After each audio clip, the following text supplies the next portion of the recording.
За наа Мухтар гэдэг би 13 настай порно үзчихсэн. Тухайн үед болохоор манай найзууд PC тоглож байгаад манай найз порно үзэж байгаа нь би яаж үзэж байгааг асуугаад анх өөрөө линкээр нь орж үзчихсэн. Тэрнээс хойш би өрөөндөө өөрийн гэсэн компьютер интернеттэй болсон. Яг тэр цагаас эхлээд би порнографи маш хэмжээгээр үздэг болж ирсэн. Ерөнхийдөө ингэж тонтож эхэлсэн. Зарим тохиолдолд бүр өглөө гэрийнхнийг ажиллаа явхаас нь ахуулаад орой 90 хүртэл порно үзчихсэн тохиолдол зөндөө байгаа. Тэгээ одоо ингээ эргээ харахад порно миний амьдралд маш олон талаараа сөргөнөлөө үзүүлсэн гэж би хардаг. Порнограф надад нөлөөлж байгаа юм байна гэдэг мессежийг өөрөө авснаас хойш энэ зүйлийн талаар өөрөө судалж ирсэн. Тэгээ байнга энэ зүйлээс одоо гарах гэж хичээдэг байсан. Тэгээ гарч чадахгүй нэлээд хугацаа өнгөрөөд Unbound Монголын төрийн бас байгууллагаар дамжуулаад порнографийн талаар илүү их мэдээлэлтэй болоод ерөөхдөө энэ зүйлийг ингэж давж гарч чадсан. Тэгээ порнограф миний амьдралд маш ихээр нөлөөлсөн, сөргөөр нөлөөлсөн. Тэгээ маш олон залуучуудаас сөргөөр нөлөөлж боломжтой учраас энэ хүү бичлэгээр дамжуулаад та бүхэнд порнограф хүний тархинд яаж нөлөөлдөг, хүмүүсийн харилцаанд яаж нөлөөлдөг, нийгэмд яаж нөлөөлдөг, цаашдаа ингэ соёл хэрхэн нөлөөлдөг талаар 10 баримтыг одоо ингэ бэлдсэн байгаа. Энэ баримт руу орохоос өмнө би та бүхэнд порнографтай холбоотой цөөн ингэ факт, статистикууд хэлж өгье. За дэлхийн хэмжээнд 1.3 сая порнограф вебсайтууд байгаа. Тэгээ зөвхөн нэг вебсайтыг аваад үзэхэд жилийн хугацаанд 4 тэрбум бичлэг тоглогддог. Тэгэхээр 4 тэрбумыг 1.3 саяар үржүүлвэл тэ маш их тоо гарч ирнэ. Энэ 1 секунд ойролцоогоор 30 сая хүн давтагдахгүйтэйгээр өөр газраас өөр девайсаас порно бичлэг үзэж байгаа. Тэгэхээр энэ датанаас юу харж болох вэ гэхээр порнограф бичлэгийг маш их хүмүүс үзэж байгаа. Тэгээ порнограф нь хүн болгон нээлттэй болсон. Тийм нийгэм өнөөдөр бид нар амьдарч байна. The Covenant IS-г байгуулсан хийсэн судалгаагаар өсвөр насныхны 90% тэгээ залуу наснд хүрэгчдийн 96% порнографик хэвийн энгийн нийгэм байх ёстой зүйл гэж үзсэн. Сургаггүй алга болсон үйлчлэг төрсэн хүүхдийн үндэсний төвөө төрийн бас байгууллагаас хийсэн судалгаагаар 2018 онд 45 сая зураг, бичлэг хүүхдийн хүчирхийлэл child pornography гэдэг сэдвийг ингэж агуулсан байсан. Энэ тоо нь болохоор 2017 онтой харьцуулахад 2 дахин их. Мөн факт нь 2019 онд 69.1 сая болж өсөж нэмэгдсэн. Мөн эцэгчүүд болон хүүхдүүдээс авсан ийм нэг судалгаа нь эцэгчүүдийн 75% нь хүүхдүүд ямар нэг байдлаар порнограф бичлэг үзээгүй гэж хариулсан бол тухайн яг хариулт өгсөн эцэгчүүдийн хүүхдүүд нь 53% нь порнограф үзсэн гэсэн хариулт өгсөн байгаа. Буюу эцэгчүүд хүүхдүүдийнхаа порнографын хэрэглээ, цахим хэрэглэгийг сайн мэддэггүй гэсэн. Хүүхдүүдийн 71% өсвөр насныхны тип буюу тийнейжерсийн 71% цахим орчинд хэрэглээг эцэгчүүдээс өөрсдөө нуудаг гэсэн факт. Тэгэхээр ер нь бол эцэгчүүд хүүхдүүдийн талаар сайн мэдэхгүй байх боломжтой. За энэ мэдээллүүдээр дамжуулаад ер нь бол порног маш хүмүүс үздэг юм байна гэдгийг харж болно. Порнограф анх үзэж эхэлдэг насны ойролцоогоор 7-оос 15 гэж явж байгаа. Тэгээ энэ нас нь яагаад ийм хэлбэлцтэй байгаа вэ гэхээр тухайн улс орны хөгжлөөс хамаарат одоо өндөр хөгжлийн орнууд бол илүү ингэ жоохон үзэх боломжтой тий. Жоохон ингээд хөгжил буурай газрууд бол арай жоохон ингээд 15, 16, 17 настай үзэх боломжтой. За тэгэхээр 7 настай хүүхд порно үзэх үед юу болох вэ тий гэдэг талаар хэлээ. 7 настай хүүхдийн жишээг аваад цаашдаа ингэ хөрвүүлэх яриа. Нэгдүгээр факт порнограф хар тамхитай адилхан донтуулдаг. За энэ порнографийн нөлөөллийг аваад үзэхийн тулд хэдүүлэхэд тарих яаж ажлыг мэдэх ёстой. Одоо 7 настай хүүхдүүд бол анх юу үзэж байгааг бол ойлгохгүй тий. Нэг сонирхол үзчихэж байгаа гэсэн үг. Тэгээд тухайн үед яг хүүхдийн тархинд юу болж байгаа вэ гэхээр хоёр үндсэн процесс болж байгаа. Эхний процесс нь болохоор дофамин гэж бодис ялгарч байгаа. Дофамин гэж бодис нь аз жаргалын гормон гэж одоо нэрлэгддэг. Энэ бодисийн үндсэн ялгардаг одоо хизээ ялгардаг вэ гэвэл хүн ингээ happy байх үед аз жаргалтай байх үед би одоо удаан уулзаагүй найзтайгаа уулзах үед дофамин бага хэмжээгээр ялгарна. Эсвэл би амттай хоол идэх үед энэ бодис бага хэмжээгээр ялгарна. Гой кино үзэх үед ч юм уу эсвэл хайртай нохоогоо эрхлүүлэх үед дофамин гэж бодис бага зэрэг ялгардаг гэсэн үг. Харин яг энэ даавар одоо ялгах үед давхар бидний яг тархины гол доод хэсэгт reward center буюу одоо би болохоор шагналын төв гэж орчуулж байгаа тийм төв байдаг. Энэ төв дофамин ялгах үед тухайн үйл явдлыг санаад авчдаг гэсэн үг. За ийм зүйл болвол одоо би илүү happy гэдэг юм гэдэг зүйлийг тархиулъя гэж авч байгаа. Би найзтайгаа уулзвал happy гэдэг юм гэдэг мэдээлэл хүлээгээд авчиж байгаа. Тэгээ шагналын төвийн үндсэн үйл ажиллагааныхаа зорилго нь намайг ер нь мотивейт хийх, илүү happy болгох зорилготой. Жишээ нь би одоо ингээд амар сэтгэл санаагаар унтсан зорьсон зорилготой хүрч чадаагүй байж ах үед шагналын төв маань өмнө надад болжсон гоё зүйлсийг сануулад найзтайгаа уулзах уу, эсвэл гоё кино үзэх үү, эсвэл ууланд харах үед ч юм надад ингээд санаална гэсэн үг. За энэтэй яг параллел зэрэг болгоны процесс нь мэдрэлийн холбоос хүн ер нь юу ч сурсан ямар нэг шинэ зүйлийг туршиж үзэх эсвэл тэр талаар мэдээлэлтэй болох үед тархинд байдаг 100 тэрбум ширхэг нейрон буюу мэдрэлийн эсүүд байдаг. Тэр мэдрэлийн эсүүд нь хоорондоо холбоо үүсгээд шинэ одоо зүйл сурахад холбоо үүсгэдэг гэсэн. Жишээ нь би өнөөдөр гитарын сургалтын яваа гитарын талаар ихний мэдээлэлтэй авахад гитар гэсэн юм холбоос үүснэ гэсэн. За тэгэхээр би тухайн одоо гитар дээр жишээ аваад үзвэл гитарыг одоо сургалтандаа байнга яваад сайжруулад гэрээрээ тавтаад ингээд 2-3 жил тавчлаа гэж бодоход тухайн ингээд мэдрэлээ холбоос нь хүчрхэгжээд томроо сайжирдаг гэсэн үг. Эхлээд би тухайн гитараа одоо нот харж байгаа ч юм уу тоглолтыг эсвэл багшаараа заалгадаг гэсэн юм. Сүүлдээ би олон жил тоглоод ирэх тусам мэдрэлээ холбоос нь хүчрхэгжээд тэгээд ямар ч зүйлийг харахгүй зүгээр ай сонсоод дагаад тоглолтыг болох хэмжээний ур чадвартай болох боломжтой. Тэгэхээр мэдрэлээ холбоос ингэж ажилладаг. Порно үзэх үед мөн адил мэдрэлээ холбоос порно гэсэн мэдрэлээ холбоос үүсэж байгаа тийм. Тэгээд мэдрэлээ холбоос порногоо үргэлжлүүлээд үзээд байвал ингэ томроод хүчрхэгжээд байна гэсэн үг. За тэгэхээр магадгүй одоо 7 настай хүүхдийн чиг аваад үзэхэд 7 настай хүүхэд порнограф үзчихлээд маш хэмжээний дофамин ялгараад шагналын дүн хадгалаад авчлаа. Дараа нь тухайн хүүхд ямар зүйл хийж хатан порнограф үзхийг ингээ санал болгоод ирсэн. Санал болох үед нь хүүхд тухайн зүйлийг үзэх боломжтой байгаад үзээд яваад байвал тухайн мэдрэлээ холбоос нь хүчрхэгжээд тэгээ бусад одоо мэдрэлээ холбоостой дарангуул боломжтой. Тухайн хүүхд магадгүй одоо 7 настай 8 настай тэгэхээр 2-3 дугаар ингээ хүүхд тооныхоо хичээлийг хийх гэж сууж байгаа ч юм уу. Сууж хахад нь порнограф үзэх санал болгоод өрөөнд ороод порнограф үздэг. Эсвэл гар утастай бол 0 руу ороод порнограф үзэх юм боломжтой байна. Тэгэхээр порнограф яг сайн хоёр үндсэн процессор дамжуулаад донтолтыг бий болгодог. Порнографын донтолоос гарах нэг л зам байгаа. Тэр нь мэдрэлийн холбоосоо буцаага ингэ таслаад байхгүй болох юмсан. Урт хугацаанд бий болсон мэдрэлийн холбоосыг дахиад ингэж эсэргүүцээд одоо тарих шагналын дүнгийн санал болгох тоолонд эсэргүүцээд үзэхгүй байгаа гэвэл мэдрэлийн холбоос нь суларсаар байгаа тасарч ирсэн үг тийм. Факт 2 порнограф үздэг хүний тархины саарл бодис хэмжээ буурдаг. Германы эрдэнтийн судалгаагаар порнограф үздэг бол порнограф үздэггүй залуучуудыг харьцуулаад судалгаа хийхэд порнограф үздэг залуучдын тархины саарл бодис хэмжээ буурсан байсан. Тэр саарл бодис нь ямар одоо үйл ажиллагаа явуулдаг, ямар зорилготой, ямар ач холбогдолтой юм бэ гэхээр хүний мэдээлэл боловсруулах чадвар, шийдвэр гаргах чадварт нөлөөлдөг. Буюу энэ бодисоор дамжуулж тухайн процессыг өрнөдөг гэсэн. Тэгээд энэ саарл бодисын хэмжээ ингээ буурсан байвал тухайн мэдээлэл боловсруулах процесс нь илүү үр дүнгүй болж ирнэ. Шийдвэр гаргалтнаас ингээ үр дүнгүй алдаатай болох магадaltaй. Жишээ нь 100 хүүхэд ингээд нэг лекц хамтдаа үзчихлээ гэж бодоход тэр дотор байгаа порнограф үздэг хүүхдүүд бусад хүүхдүүдтэй харьцуулаад тухайн мэдээллийг хүлээж авах нь илүү муу гэсэн үг тийм. Сайн ойлгохгүй байх боломжтой. Тэгэхээр порнограф үздэг хүн ер нь бол юм ингээ сайн ойлгохоо байгаад шийдвэр гаргасан гэсэн яг зөв шийдвэрийг хурдан хугацаанд гаргах чадвараа алдна гэсэн. 3 дахь факт хүн бол эд материал. Юу гэсэн үг вэ гэхээр порнограф дээр гардаг мэдээлэл агуулга нь хүнийг бодлож авах боломжтой, хүснээрээ ашиглаад хайх боломжтой бүтээгдэхүүн эд материал гэж сурчилдаг. Тэгэхээр яг энэ агуулгыг удаан хугацаанд үзсэн хүн хүнийг хүн гэж харж чадгаа байна гэсэн. Тэгээ энэ асуултын хүрээнд судалгаа хийсэн байгаа. Порнограф үздэг залуучуудыг сайн дураар оролцуулаад бүгднийхэн толгойн дээр нь тархины тохио илрэлтийг хардаг тэм сканер суулгаад бүгднийхэн дэлгэсэн дээр нь порнограф бичлэг тоглосон байгаа. Тэгээ энэ үед энэ судалгааныхын туршлагын үндсэн зорилго нь порнограф үзэх үед тухайн порно бичлэгнэр хүн одоо гарч ирэхэд тухайн хүний тархинд одоо эд материал гэдгийг тохио асч гэнэ үү эсвэл хүн гэдгийг тохио асч гэнэ гэдгийг судлах байсан. Тухайн туршилтын үр дүнд порнограф үздэг залуучуудын тархинд дандаа эд материал объектсэн тохио илэрч ирсэн буюу порнограф үздэг залуучууд ер нь бол хүнийг хүн гэж харж харахаа байдаг эд материал объект гэж хардаг болсон гэсэн.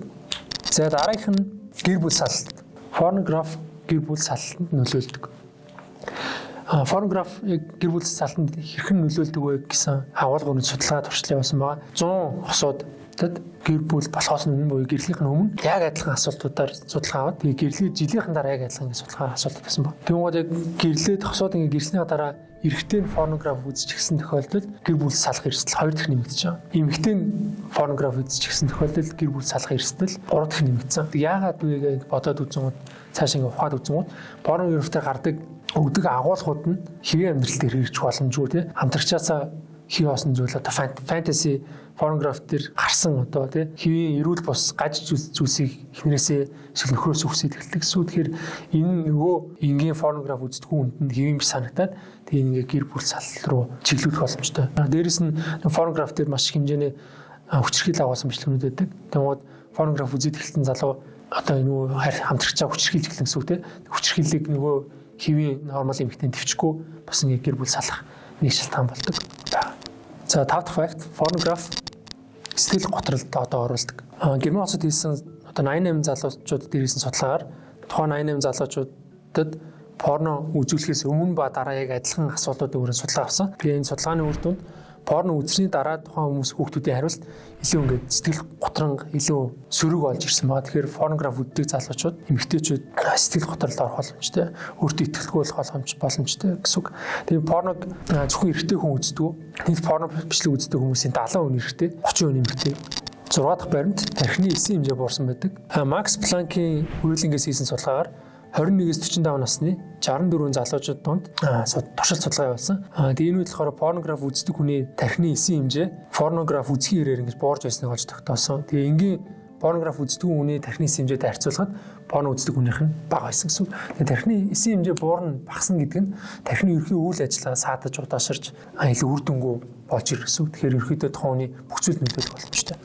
Факт 7. Порнограф бол хүчирхийлүүлэх гарын авлага. Порнограф бичлэгээр гардаг агуулгуудыг ингээд аваад үзэнгууд 88% нь хүчирхийл агуулсан байдаг. Хөвчлэн эрэгтэй хүн, эмэгтэй хүн хүчирхийлсэн байдаг. Тухайн хүчирхийлүүлж байгаа эмэгтэйчүүдийн 95% нь ямар нэг байдлаар хүчирхийлүүлж байхдаа дуртай байгаагаа илэрхийлжсэн. Үлдсэн 5% нь ямар ч хариулт үзүүлээгүй, буюу эсэргүүцээгүй гэсэн.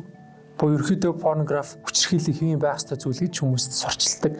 За нөгөө бидний яриад байгаа 7 настай хүүхдээ одоо 20 нас хүртэл ч юм уу 13 жил порно үзчихлээ. 13 жил үзсэн порно бичлэг нь дандаа хүчирхийлж болно. Тэ? Эмэгтэй хүчирхийлүүлэхэд дуртай байдаг. Хүчирхийлүүл эмэгтэй хүн илүү таашаал авдаг гэдэг чинь мессежийг 13 жил ингээд бөмбөгдүүлж байгаа тухайн хүүхд магадгүй ингээд том болоод бэлгийн харилцаанд орохдоо хамтрагчаа хүчирхийлж эхлэн гэсэн. Одоо сексийн талаар порнографаас мэдээлэл авах биш. Эцэгчүүдээс эрүүл мэндийн хичээлээс ч юм уу өөр их сурвалжаас авах хэрэгтэй. Одоо порнографаар хүмүүжсэн хүн бол ирээдүйд хүчирхийлэгч болж хөрөх боломжтой. Гэхдээ яг нь порнограф үзсэн хүн болгон би хүчирхийлүүлнэ гэж хэлээгүй. Гэхдээ энэ бол боломжтой статистик факт. Тэгээ бидний одоо нийгэмд сонсоод байгаа нөтлөн орчин ингээл ахын дөгөө хүчирхийллээ, аав нь охин хүчирхийллээ гэл эсвэл хатан ах гэдэг ч юм ингээд цусан төрлийн хүмүүсийн хүчирхийлж байгаа мэдээлэл зөндөө явьжсан. Тийм асуудал зөндөө гарсан. Тэгээ энэ болохоор миний харж байгаа бас порнографтай холбоотой. Ягаад гэвэл порнограф бичлэг дээр юу заадаг вэ гэхээр хинч хинтээж унтж болно гэж заадаг. Тэгэхээр жишээ нь пицца өргөд ирж байгаа эмэгтэйтэй порно бичлэгнэр унтдаг, шүдний эмч, фитнесийн багш гэдэг ч юм уу. Ер нь бол ээж, хадам ээж, ах аав гэдэг ч юм уу бүх төрлийн хүнтэй бэлгийн харилцаанд орох боломжтой гэж ингэж дүрс бичлэг бэлдэж оруулдаг. Тэгэхээр яг ийм хүн бичлэгийг дахиад 10 хэдэн жил үзсэн ч юм уу олон жил үзсэн хүүхэд гэртээ байж хат хамаатныхын дүү ирдэг ч юм. Би дотор ингэж бодноосоо порнографуудаа үзсэн хүний хавьд энэ эмэгтэй энэ охин одоо натаа дотроо бэлгийн харилцаанд орохыг хүсэж байгаа гэж бодно. За тэгээд тэгж бодоод порно удаан үзсэн хүн чинь тэрийг хэрэгжүүлэх гээд үйлдэлүүд авч эхлэн дээ. Тэгвэл нөгөө эмэгтэй ч мэдээж ингэж эсэргүүцэл болооч яагаад таам бэ гэдэг ч юм ингэ эсэргүүцэн. Тэгээд порно бичлэгэн дээр юу заадаг вэхээр угаасаа эсэргүүцэн. Гэхдээ цаанаа хүсэж байгаа. Нэг тэгэл бэлгийн харилцаанд орчвол тухайн эмэгтэй угаасаа хүсчихсэн болохоор ингэ satisfied болоо явчихна гэж заадаг. Буюу нөгөө эмэгтэй чинь эмэгтэй хүн эсэргүүцсэн ч гэсэн ингэ хүчээр бэлгийн харилцаанд орчиж байгаа. Тэгээд энийг болохоор хүчингийн хэрэг тухайн эрэгтэй хүн порнографаар дамжуул ингэ буруу мэдээлэл авсаар хагаад тэрийг зүүж одоо ингэ бодит амьдралыг хэрэгжүүлэх гэмтэр болоо орчиж байгаа. Тэгээд порнограф бол хүчирхийлүүлэх гарын авлага. Fact 8. Порно бичлэг хүн талаалт гэмтэрийн эрсдлийг бий болгодог. Порно бичлэг бие үнэлэгч эмэгтэй хүн хүний намаа тий эсвэл хүн худлаалагчд ийм гурван зүйл цикл болж явдаг. Жишээ нь нэг эмэгтэйнийг хүний намаачтай аврагч болгоод хин нэгэд худалдаад зараад буй хүний намын процесс явж байгаа тий. Зарах үедээ бичлэг хийгээд порно бичлэг болоо вебсайт ч юм уу линкээр байрлуулж гэсэн. Тухайн бичлэг үзээд одоо хүн дахиад тийм зүйл хүсээд ирэнгууд дахиад өөр эмэгтэйг хөргөж болгоно. Тэгээ нөө үзэж байгаа хүмүүс нь хөвчлэн ингээд судалгаануудыг хараад үзсэнгүүд анх хэвийн бэлгийн харилцаа үздэг байсан хүмүүс тодорхой хугацааны дараа тэр зүйлтэй сэтгэл ханамж авах байгаад илүү ингээд хүнд хэцүү зүйлс илүү экстрим илүү хардкор болоод ирчдэг. Эхлээ ингийн бэлгийн харилцаасан бол дараа нь олуулаа эсвэл хэвийн биш өөр зүйлс болоо явцдаг. Тэгэхээр илүү одоо жоохон охин өсч эхэлдэг ч юм уу. Тэгэн гол одоо нөх хүний намаачд эмэгтэй нөхөрч болоо бичлэг хийсэн ба тэр бичлэг үзэж байгаа хүмүүс илүү залуу хүмүүсийг одоо веб дээр хайгаад байвал те. Одоо хүний намаачд илүү залуу охтуудыг хорч болгоод хүмүүс зараад бичлэгийг яах гэсэн. Эхэнд бидний дурдсан хүүхдийн хүчирхийлэл, хүүхдийн порноны талаар 45 сая одоо имиж бичлэг байсан. Тэр нь 60 сарны нэг бас ингэ өссөн гэдэг энэ мэдээлэл нөхөд хүмүүс хэвийн зүйл биш илүү өөр зүйлс ингэж ирж хаагаад ирж байгаа гэсэн. Тэгээ энэ болохоор нэг аав нөхрийн хүчирхийлэл рүү бас ингэ холбогдоод ирж байгаа гэсэн. Тэр хүн бодлол гинт хэрэг хэрэг порнограф байхгүй бол цаашаа өргөжлөл явах уу? Би болохоор явахгүй гэж хардаг. Энэ цикл ингэ алдчихж байгаа. Одоо 7 настай хүүхдүүд миний өнөөдөр яриад байгаа 7 настай хүүхдийн жишээн дээр 7 настай хүүхд чинь том болоод нийгмийн нэг хэсэг болж байгаа тий. 7 настай хүмүүс бүгдээрээ эсвэл жоохон хүмүүс хинж порно үзгүйгээр өсчүүл тэдний тархинд тий эмэгтэй хүн хүчрхийлж болох юм байна, эмэгтэй хүн хөдлөлт авч болох юм байна, тий эмэгтэй хүн хүснээрээ ашиглаж болох юм байна гэдэг мессежүүдийг хинж авахгүй гэсэн үг байхгүй. Хүндлэл гэмт хэрэг ирэлтэн гэж буурах боломжтой, магадгүй байх болох боломжтой. Тэгэхээр порнографаас сэргийлснээр хүний намынаас давхар ингэж сэргийлж тэмцэх боломжтой болж ирж байгаа. Тэгээд түрүүнээс чинь нөгөө 7 настай залуу чинь 20 жил 13 жил ч юм уу порнограф үзчихлээ. Тэгээ одоо 20 настай ч юм уу болоод нөгөө цагийн ажлыг өнгөтэй болчихно тий. Тэгээд магадгүй найзхантай жоо бэлгийн харилцаанд ороод нөгөө нэг порнограф дээр үзчихсэн юм а хийх гэсэн чинь тэр нэг хэвийн эрүүл бус гаж зүйллэхаа нөгөө ихтэй мэдээж эсвүүцээд тэг холбоогоо тасцаад залчж байгаа гэж бод. Тэнгууд нөгөө эрэгтэй хүсдэг зүйлсийг энгийн эрүүл порнограф үздэг хүмүүс хүлээн зөвшөөрөхгүй байгаад ирэнгууд хотлож авъя гэж боддог. Тэ эмэгтэйг хотлож аваад хийх хүссэн бүх зүйлийг мөнгө төлөөл. Тэгэхээр 7 настай юу ч мэдэхгүй порнограф үзсэн хүн 13 жилийн дараа нийгэмд хүчирхийлэгч эмэгтэйг хотлож авдаг, зардаг хүн болох боломжтой. Тэгэхээр бид нийгмээ илүү сайн сайхан, илүү аюулгүй, илүү гэрэл гэгдэ байлгах хүсэж ивэл залуу үеийн порнограф гэдэг зүйлээс хамгаалах хэрэгтэй. Тэгээ порнограф одоо 20 настай эмэгтэйг хотлож авч байгаа, хүчирхийлж байгаа хүн чинь өөрөө тэ бидний үзэн ядаад байгаа тэр хүн өөрөө порнографийн орхич байхгүй. Зөв порнографт нөө үгүй гэж хэлснээр л бид нэр маш олон зүйлээс ингэж сэргийлэх боломжтой. За тийм порнограф дээр гарч байгаа зүйл бүгдээрээ хотлаа. Fact use. Тэр порнограф дээр гардаг эмэгтэйчүүдтэй өөрсдөө сайн дураараа ингэ бэлгийн харилцаанд ороод өөрсдөө хүсэж байгаа юм шиг харагддаг мөртлөө тэдний ихэнх нь хин нэгний хотл хуурамч амлалтанд итгээд эсвэл хүчээр ямар нэг байдлаар хин нэгний гарт орцсон. Өөрийн хүслээр биш хин нэг хүслээр одоо тэр хүний дарамт шахалтанд ор нэг өрөөнд ингэж хүмүүс зарагдаж байгаа. Тэгвэл тухайн хүмүүсийг нөгөө зарж байгаа хүмүүс нь дуртай байгаа юм шиг бай гэдэг ч юм уу эсвэл яг өөрөө хүсэж байгаа юм шиг харагдуулах стори билдинг орчдөг. Тэгэхээр бидний нэг дэлгэцэн дээр үзэж байгаа бичлэгүүд бодит биш бүгдийг ингэж стори болгож бэлдэж хийдэг гэсэн. Тэр бичлэгэн дээр гарч байгаа эмэгтэйчүүд дандаа хүнлалт гэмтгийг хорхичод. Тэгэхээр нийгэм нөгөө бие үнэлэгчид гээл ярьдаг өөрсдөө хүсээд өөрсдөө амар хэлбэр аргаар мөнгө олох гээд энэ зүйл хийдэг гэсэн хандлага бас байдаг. Яг миний харж байгаагаар болохоор хилчний одоо өөрөө хүсээд амархан мөнгө олъё гэж одоо хүсээд хийсэн ч гэсэн дараа нь тэр эмэгтэйг нөгөө нэг одоо хүмүүс нь те хүн худалдаалагч нар ч юм уу зарж байгаа хүмүүс нь ямар нэг эмзэг суулаад энэ хаалж байгаа атгачдаг гэсэн. Эхлээд магадгүй эмэгтэй хүн өөрөө хүссэн байж болно. Гэхдээ үргэлжлүүлээд орхичуулаад ямар ч мөнгө өөрөө олохгүй гэсэн. Тэгэхээр миний харж байгаагаар порнограф дээр байгаа эмэгтэйч бүгдээрээ орхичд. Бидэрт харагдж байгаа зүйл нь худлаа.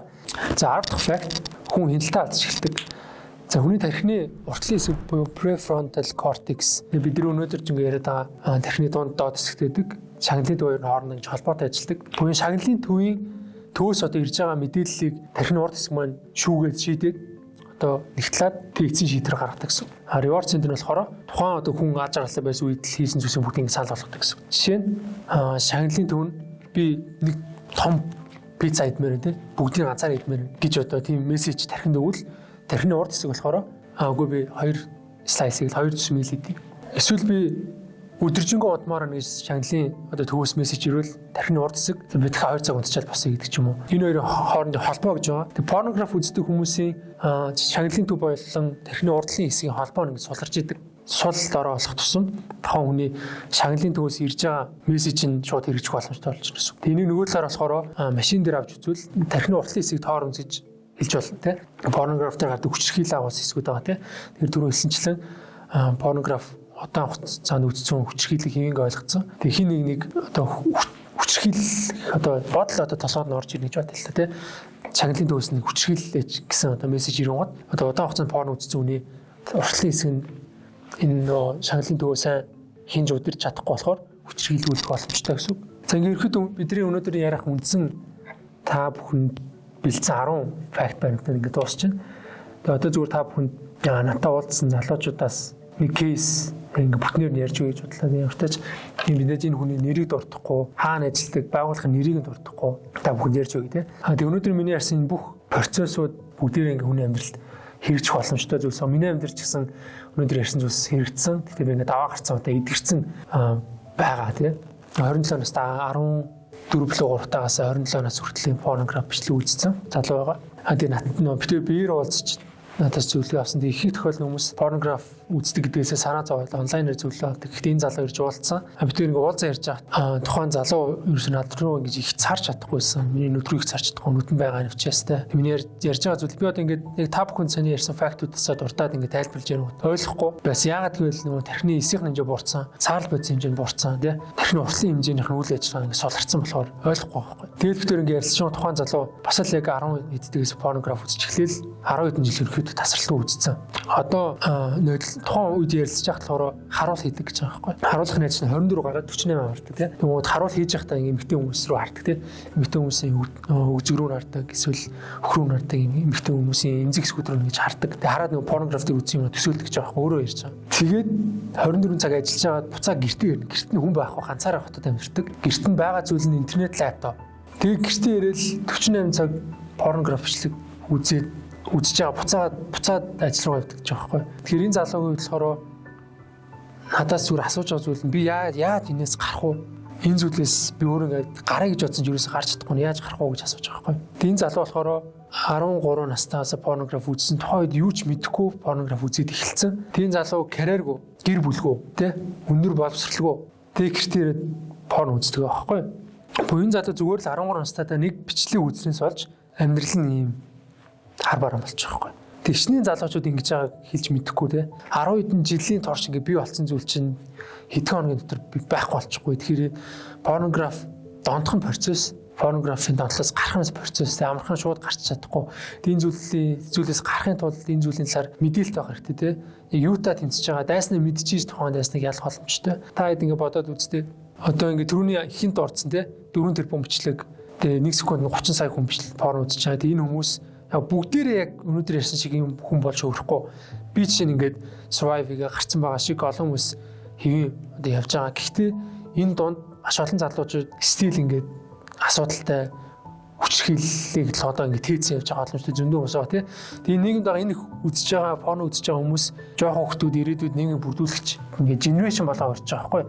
Тэгээ порнограф үздэг хүмүүсээр дүүрэн порнографаар дүүрэн нийгэмд амьдрах амар эрсдэлтэй тий. Жишээ нь одоо би ирээдүйд охинтой боллоо гэж бодоход миний охин сургуулиасаа илүү ирж яахт нь те арталт нь хажуу талд нь порнограф үздэг залуучууд явж байгаа боломжтой байхгүй. Илүү алхаад ирж яахт нь нэг харанхуй удамжаар явж яахт порнограф үздэг нэг залуу аваад хүчрхийлэх боломжтой байгаа байхгүй. Тэг порнографт яагаад тэмцэх ёстой вэ?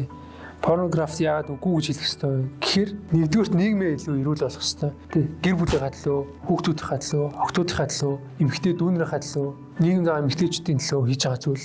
Хоёрдугаарт өөрийнхөө төлөө тий миний уулзсан залуучууд шиг карьергүй ажилгүй амьдралгүй болохыг хинч хүсэхгүй. Гэхдээ тухайн хүмүүс мэдэхгүй болохоор ийм хөө байдал хүрч байгаа байхгүй. Магадгүй 13 настай байхад нь тухайн хүүхдэд порнограф болохгүй ийм зүйл ингээд тайлбарлаад өгөөд хажууд нь бол хайн болсон бол миний санаа ярьсан кейс байхгүй байх боломжтойс байхгүй.